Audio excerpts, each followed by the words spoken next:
I do really believe 100% from every part of me that everyone has the capacity to be able to do the things that they want and not to be held back by the mental baggage that's in our head that we want to push through. Welcome to the Do the Thing podcast. In each episode, we get down and personal with people who go after the things they want to make all their wildest dreams come true. Join us as we unveil and dissect a formula for what it takes to do the thing. Here is your host, Stacy Lauren. Hey everyone, welcome to the Do the Thing podcast. This is your host, Stacy Lauren. Today's guest is one of my dear friends. We met years ago at a fitness camp where she was the fitness director. I was instantly drawn to her energy and her ability to engage. Her story is so inspirational. I love how she's not one to accept life as a static one-path journey. Instead, she opens the doors to new opportunities whenever possible. She's mastered many professions along the way, from academia to running a nonprofit to becoming a muscle activation techniques practitioner. She even went back to school for massage therapy. Oh, and did I mention that she's also a skilled artist? I admire how she embraces change and doesn't run away from the hard stuff. Whenever an obstacle pops up, she finds a way to get around it. Even losing her job during COVID didn't make her throw in the towel. Instead, she discovered her passion for creating art, and many people have already commissioned pieces from her. One of her masterpieces even hangs in my home, and it's the first thing people notice when they come in. For all of these reasons, Wendy was the perfect choice for my first podcast guest. But I almost didn't publish it at all. It was unnerving to watch myself on video. I know many of you can relate. Just like everyone else, sometimes doing the thing means overcoming my own fears and insecurities, or working around them. In this case, I chose to go with audio only on these interviews for a while, so I wouldn't be distracted by seeing myself on video. Whatever hurdles you encounter, it's worth taking a step back to see what gifts you might be withholding from the world by not doing the thing. There's always a workaround. Because I hesitated, this episode actually turns out to be a great timestamp. Just 8 months have passed since our interview. Now, Wendy's the owner of Mana Bodywork. As you'll see, for people who are doing the thing, things change quickly and they tend to move fast. It's my great pleasure to welcome Wendy Salin to the show. So good morning, Wendy. Why don't we have you start off with your background and we can share that and then we can kind of take it from there. Okay, well, my name is Wendy and I'm 53 years old and I live over in Carlsbad Village, my favorite place on the face of the earth. And so I have been professionally in different professions over the course of being out of school until now. And I started in academia working at UCLA as an academic advisor. And I also ran a foundation in LA, giving out grants to nonprofits that service the kids of LA. And then life took me suddenly to San Diego. And with my husband at the time, and he was pregnant. I was pregnant. He wasn't pregnant. and then came out here, and I was a stay-at-home mom for a while, and then I fell into a long passion of mine that I have wanted to pursue, even when I was working at UCLA, and I was kind of working with people in the fitness and wellness realm, and working with people on their bodies and getting them healthy and working on their mechanics. And I've been doing that for about, almost like 18 years now, 18 to 20 years now. So I also am a muscle activation techniques practitioner. So I work on, as you know, people's muscular systems. And then I'm also back in school for massage therapy right now. And then I have a 21-year-old daughter, Erin, and she's a senior at UCSD.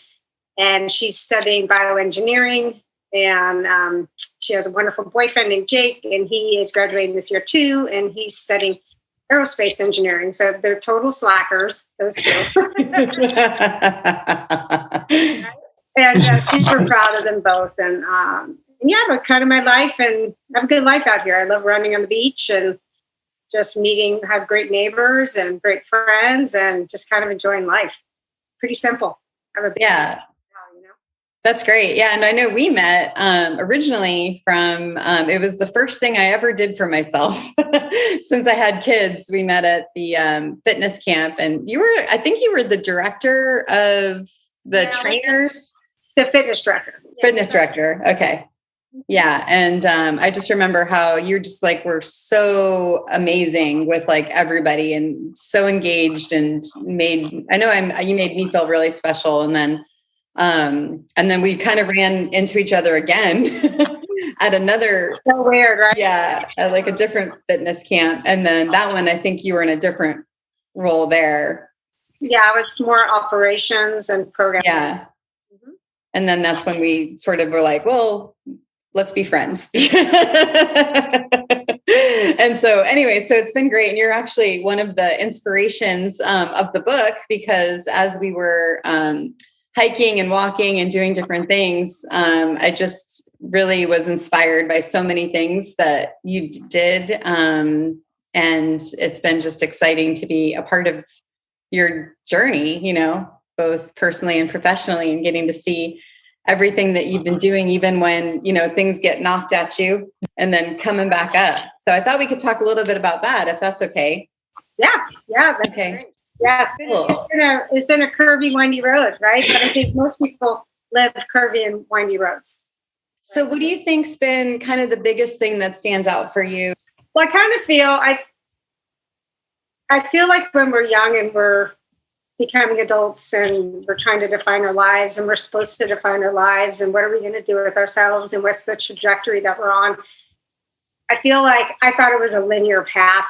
Like I was just going to get on this road and go, right? Just like when you're when you're younger really is you're going to go to school, and you have this little narrow path that you're going on, and it's well-defined, right? It's well-defined for you.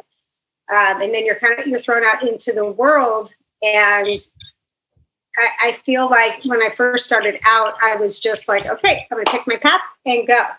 And I quickly realized that path is like, has 1,000 different T's in the road and forks in the road and blockages, and you have to turn around and go, okay, I can't go that way. Or, you're walking down the road and all of a sudden a big, huge, rock comes tumbling down and boulder and knocks you over, and you got to get back up and get back on the road. So I feel like along the way, and I was thinking about this morning about what we would want to talk about is I feel like once I started accepting change, that change is inevitable, that life is supposed to be changed. It's supposed to be fluid versus a set path and direction. Then I started, doors just kind of open up to me. I'm seeing the doors more. I'm allowing change to happen versus fighting it. That's one of the main things that I've learned, to see change as not something that's scary, but something that's inevitable and could lead to even better things over time. Even if you don't think you want it right then, if something's forced on you. I've had many things forced on me, life changes that I didn't choose. And I feel like I've just kind of learned that I can recover quicker and actually thrive better if I accept that this is just part of life. If that makes sense. Yeah, no, it's amazing. It's so important to be able to accept it, because then you're able to really live a true, authentic life, right? Like being able to not be scared of that.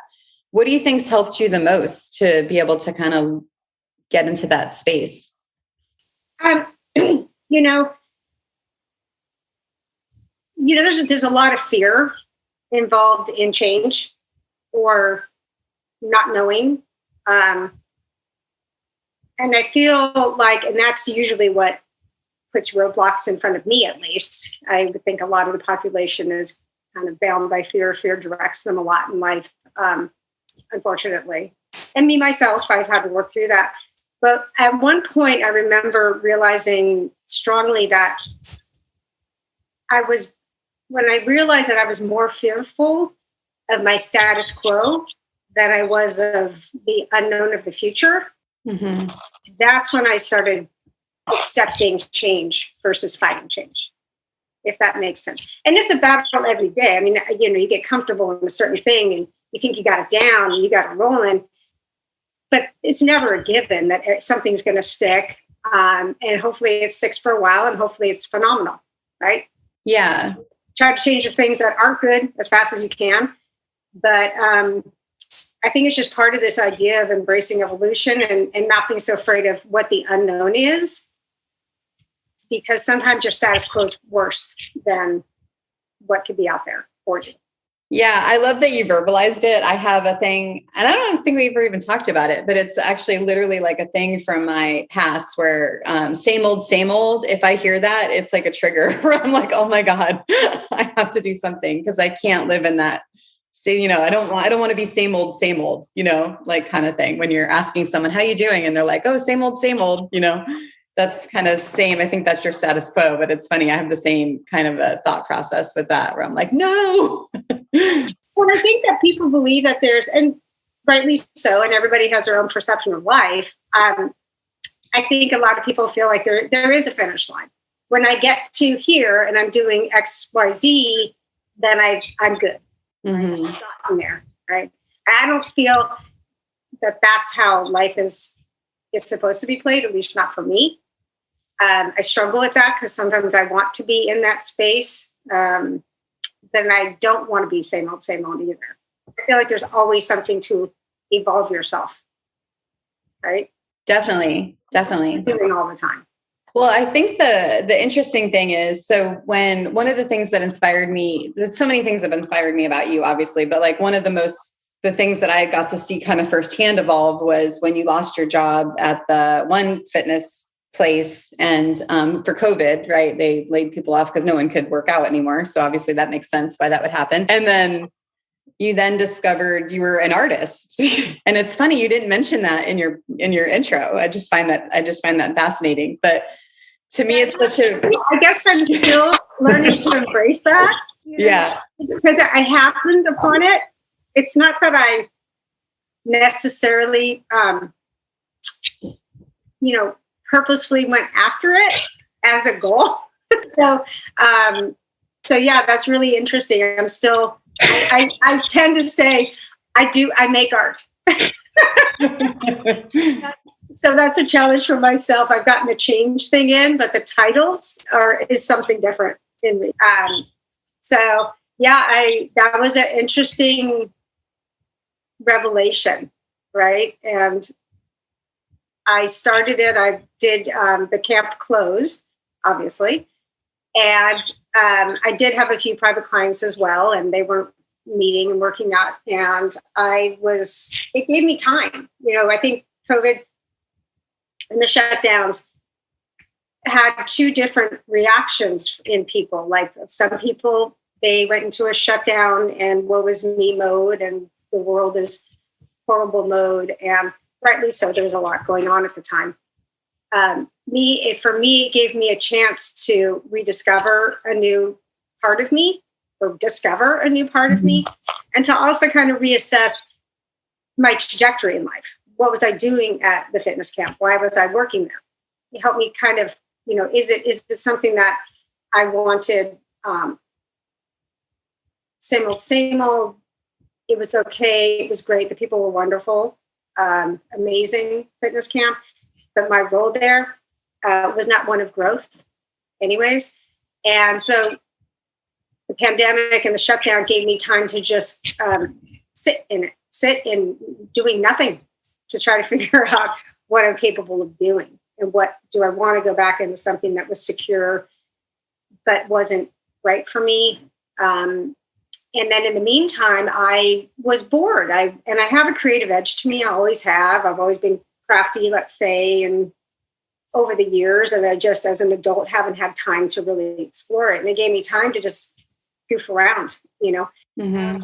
Because I was like, wow, I'm making $0 and I've only got so much in the bank, and here I am spending hundreds, probably more than hundreds of dollars worth of art supplies.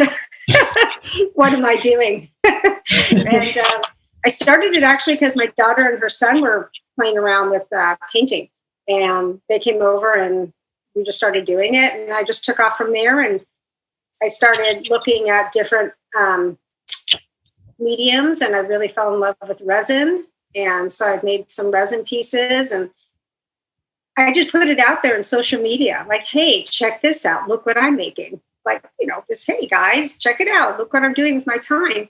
And I've had a lot of interest in people purchasing my art, and I never asked for it. I never really wanted that as my end game, but to see that I can create something that gives people joy and they can have in their homes for years to come is really cool. It's a little piece of me in people's homes, and the love that I put into the work. And so that's been really neat to get this organic support, and it's growing. People who now have heard about me through their friend, or they saw my piece in their home and they're interested in commissioning me to do something for their home as well. So it's been a very organic evolution. And so that came out, that was a really cool piece that came out of that year. I called that year of the pandemic, the Great Pause. And I love that. Yeah, it was a great pause. It's you can either hold your breath or you can learn to breathe. And so I just said, I'm going to learn to breathe and see what happens. So that's kind of what rolled out of that. And yeah, I'm still struggling with calling myself an artist, as you can tell, because I do so much more. I'm back also working with people and balancing those two things. It's been I kind of feel like I just want to heal people and create. And that's probably what I'm supposed to do in life. I love that. And I've been like gotten to get all the rewards because I've worked with you as a trainer. Now we did the where you trained me doing stuff, at the fitness camps. And then I have your beautiful art. I have the one here, which is the photo that you took. And then I was like, I want that. And then you blew it up and put it in this beautiful canvas. And then I have I'm like pointing at it, which you can't see. I get so many compliments on that when people walk in. It's like the first thing that they'll compliment about. That's great. And then you've done the MAT therapy on me when I had a hip issue. And so that's been great. And now I'm getting benefits of your massages. I'm a full stop shop. So I'm full fan Wendy. I joke with a good friend of mine about how she's very, very successful in her industry and has always been extremely focused in this one arena. And it's proven itself to be amazing for her. And she runs an incredible team in her industry. And I kind of joke with her a lot because she's so good at what she does. And she does a lot because she oversees things, but it's all in one area, and it has been for years. And I'm sort of this, I guess now I'm trying to accept this personality of I do lots of things, and I'm there's that saying, a jack of all trades, master of none. I don't feel that that's actually accurate, because I feel like I am a master at what I do, but it's not all one thing. And it's okay. Like, it's okay for me to feel that I don't need to do one thing. I could do multiple things, and I can be really, really good at them. Yeah. And it's true, because I mean, when you gave me the massage, and you're still in training now, and I'm just like, oh my God, this is literally the best massage I've ever had in my life, and then the art, I feel the same. Saying that, are you? No, I'm like serious. I'm totally serious. I mean, so much that I'm like, I want to get my friends that your gift. And so, and then your art is like the same thing. So like everything. And then when you did the mat on me, it was like changed my whole hip alignment, And so, yeah, no, I totally am fully invested in all of that. And it's all because I hear what you're saying, because I've been kind of saying it myself too, where it's like we have this prescribed life that we think we have to live. And once we accept that we don't, and we can like go outside of that like norm, that's when you're actually able to almost just find what your true calling is. And I loved how you verbalized it earlier, and I'm trying to remember exactly what you said, but thank goodness we're recording it. But like, healing people, both through body and then creatively. Because if you think about it, like by you helping people with their bodies, and then also by making art, you're covering both sides, Right. Yes. And as I've worked with people not just on their bodies, but also on their mindsets, and especially through the wellness retreat, and helping people build up belief in themselves or find belief in themselves. You know, people can only do that for themselves. You can't wish it and will it on somebody, but to be a part of that process, to take care of people to the level of not just the physical, but also the emotional, and, you know, helping people find their self-worth and their aha, like, I am a badass kind of person. It's so great to help people turn that light back on. And so that's been a big part. The massage therapy, as much as I know that I will help people on the clinical level with their muscular systems, like I do with MAT, even just starting this process, I'm realizing that it's really about even just putting people into a state of ease and relaxation, which I think is a state that most people don't even know how to live in ever. A lot of our time in that fight or flight, sympathetic nervous system, and so it's been really neat, this new part of me evolving, and wow, just really having, through touch, the ability to help somebody take them from a heightened state to all is well, even if it's just in this moment, all is well. That's pretty powerful for me to be able to help people get into that place. So it's been this is a whole new avenue of, you know, being able to use touch, not as much as in a clinical sense as in an emotional kind of sense as well. It's really cool. Yeah, that's power. I mean, it's like, yeah, I've gotten it from the other side. So I mean, when you're able to help someone in that way, it's pretty magnificent for sure. We all need it, right? And we all need beautiful things in our lives. We all need pictures of oceans and taking, you know, whatever your pleasure is to look at. And so that's where I'm at with my art. I don't know where my art's going to evolve to either. I'm doing the work that I'm being commissioned for, and I love it. And as you know, it's a lot of oceanscape, and I just like to gaze at the ocean, right? But it'll be interesting to see. I feel that there's going to be evolution in my art because I have some ideas, but I don't know what I'm going to do with it yet, and I'm not forcing it. And so that's really cool because I can feel it coming. And I have some things that pop into my head, but I'm just letting it kind of, it started organically. And so I want it to kind of continue. I'm looking into different things, but I want to feel what's right for me. It's going to probably also include resin work as well, but just kind of a little different over time. But yeah, how exciting. Yeah. Yeah.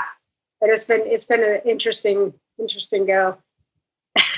So when you were saying your daughter and her boyfriend were the ones that kind of got you started, where they were interested, they brought it over, and that's how you started to mess around with it. Is that? I started doing a fluid art, acrylic paint.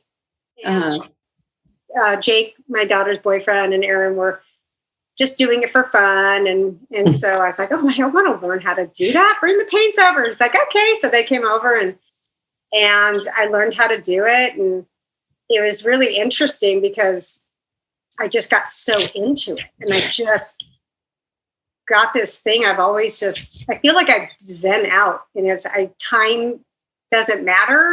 When I'm there, it's kind of almost like my moving meditation. I've never been good at meditating and sitting still because as you know, I'm a super active person. Yeah. I don't sit. I barely sit. But so for me to actually meditate without movement is very difficult. I do it. But my best meditation is actually when I'm moving. And it happens. I've figured it out. It happens when I'm running and when I'm doing art, when I'm creating a piece. I'm in it. Nothing enters, everything, things that need to be processed somehow magically get processed, and I'm not even thinking about it. I'm just letting myself be in the moment, which is beautiful. Yeah. As you know, it's hard to be in the moment. We're either in the past or the future. And if we are in the moment, it's just stressing about what's happening in the moment. Right? Definitely. So you're just completely, you're out of your head in terms of being able to just fully be present. Yep. it's amazing. You start craving it, right? So here I am going, I need to make a piece. I have to do it for my sanity. Yeah.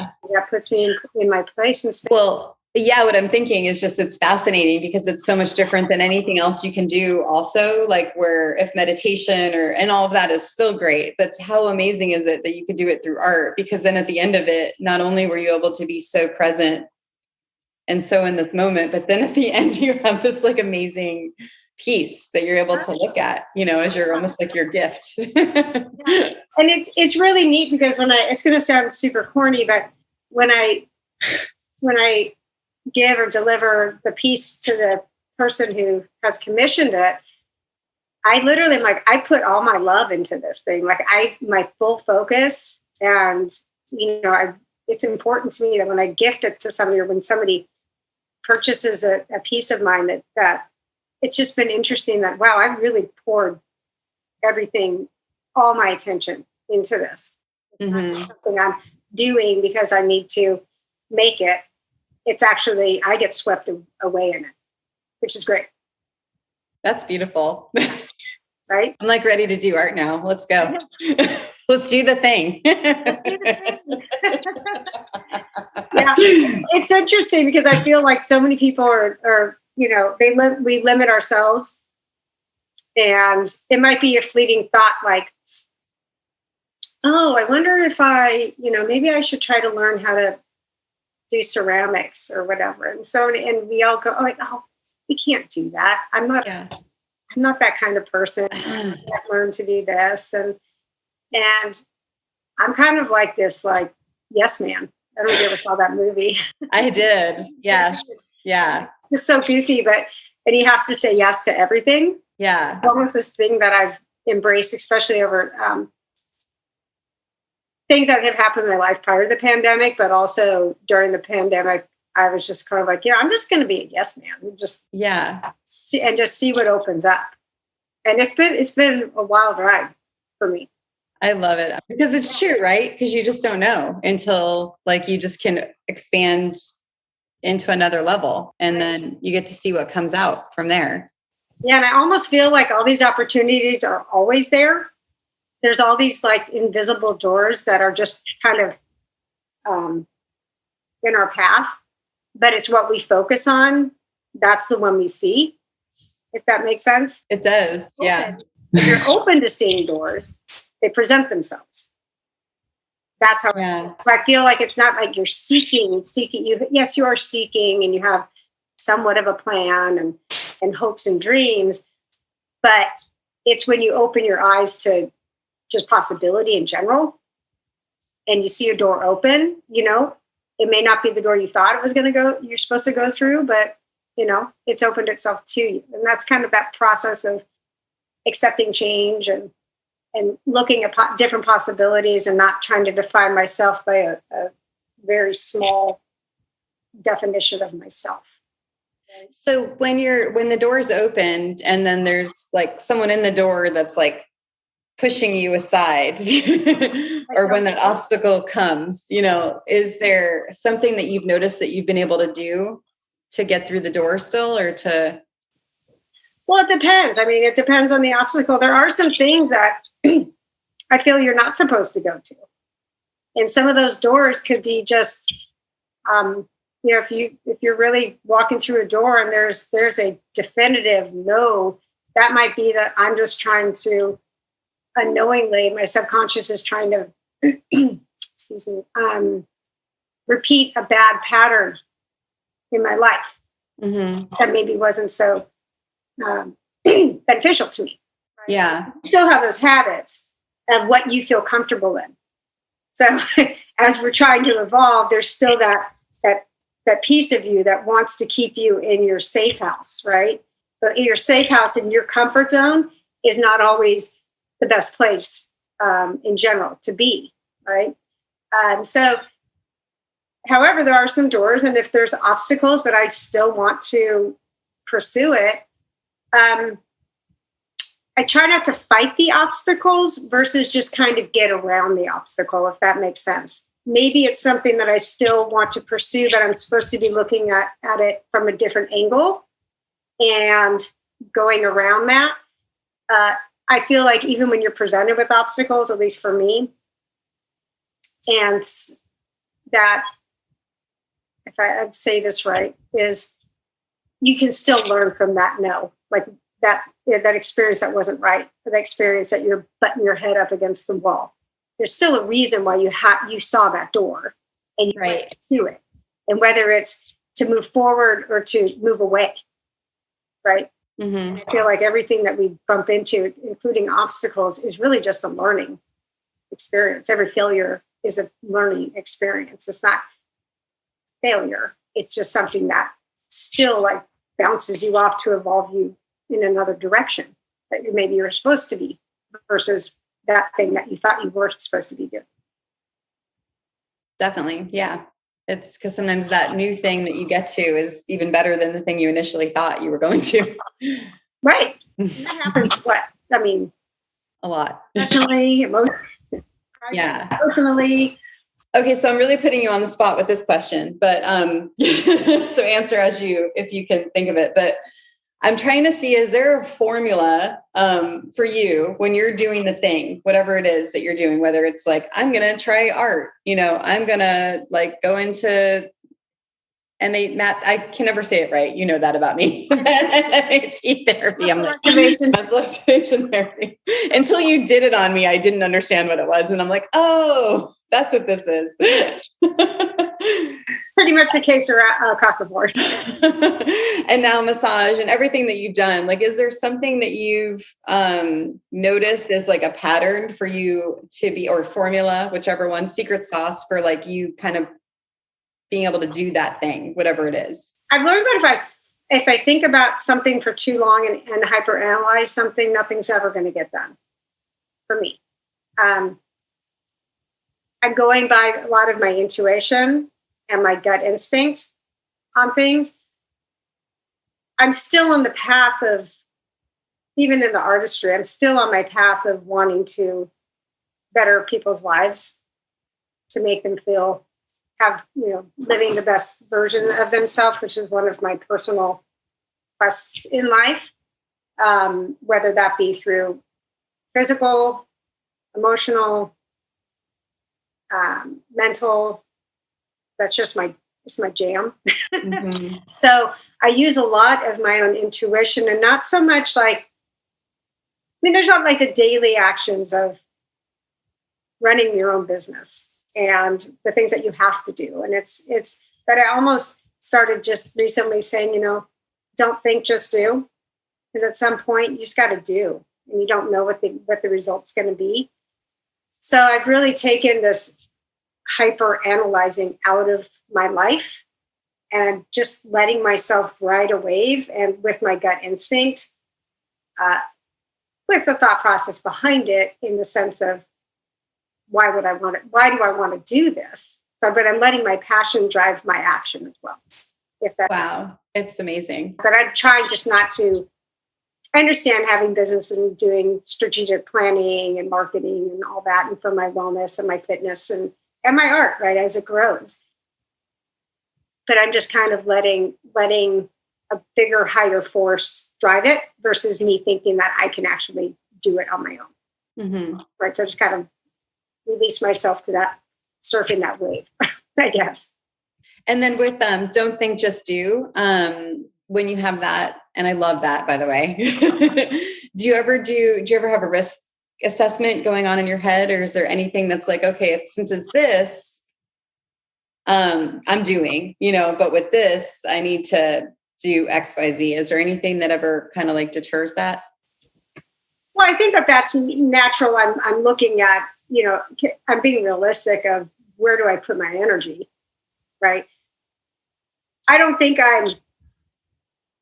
if I have a secret recipe or a secret sauce, I honestly don't know. And that's something that I can think about more. I'm really, I